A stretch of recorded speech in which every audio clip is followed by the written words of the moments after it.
एक कीड़ा आदमी के कान में घुसने की कोशिश करता है, लेकिन हेडफोन उसे रोक देते हैं। पल में कीड़ा उसकी नाक की तरफ बढ़ जाता है और जबरदस्ती अंदर घुस जाता है। आदमी चीखता है और उस अनचाहे मेहमान को अपनी नाक से बाहर निकाल देता है। कीड़ा हार नहीं मानता, तुरंत दाहिनी हथेली में घुस जाता है। आदमी जल्दी से हेडफोन बांह के चारों ओर कसकर लपेट लेता है। माता पिता कमरे में आ जाते हैं। वह मदद के लिए चिल्लाता है, उसकी हथेली में कीड़ा है, लेकिन उसे पता चलता है कि वह छोटा प्रवेश बिंदु पहले गायब हो चुका है। उसके पिता सोचते हैं कि वह मजाक कर रहा है, अनदेखा कर देते हैं। अगले दिन वह अब भी बेचैन है, रात को हुई घटना सोचता है।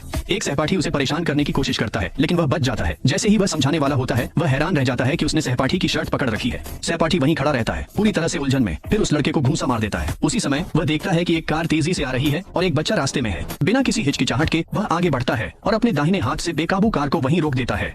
वह देखता है कि उसकी दाहिनी हथेली पर रहस्यमय निशान उभर आया है। वह घबराकर घर भागता है, चाकू उठाता है, दाहिनी हथेली पर वार करता है, लेकिन हाथ अपने आप हिलने लगता है और चाकू को दूर फेंक देता है। जो बात उसे सबसे ज्यादा डराती है वह यह है कि उसकी दाहिनी हथेली पर अचानक एक मुंह और आंखें उगाती हैं और वह उससे कहती है, मैं तुम्हारे दिमाग पर कब्जा करने की कोशिश कर रहा था, लेकिन वह नहीं हो पाया, इसलिए अब मैं तुम्हारे दाहिने हाथ पर फंस गया हूँ। एक दिन अचानक वह कीड़ा उस लड़के से कहता है कि उसके जैसे और भी आसपास हैं। लड़का देखता है कि एक कुत्ता दूसरे कुत्ते पर हमला कर रहा है। फिर वह कुत्ता अचानक और झपटता है। कीड़ा खतरा महसूस करता है, लड़के का हाथ खींचते हुए भागने मजबूर करता है। उसी समय कुत्ता चमत्कारिक रूप से पंख उगा लेता है और हवा में उड़ जाता है। कीड़ा तुरंत हमला करता है और उड़ते कुत्ते को चीरकर रख देता है। लड़का मुश्किल से सांस संभाल पाता है, लेकिन कीड़ा उससे कहता है, अब हमें पहचान लिया गया है।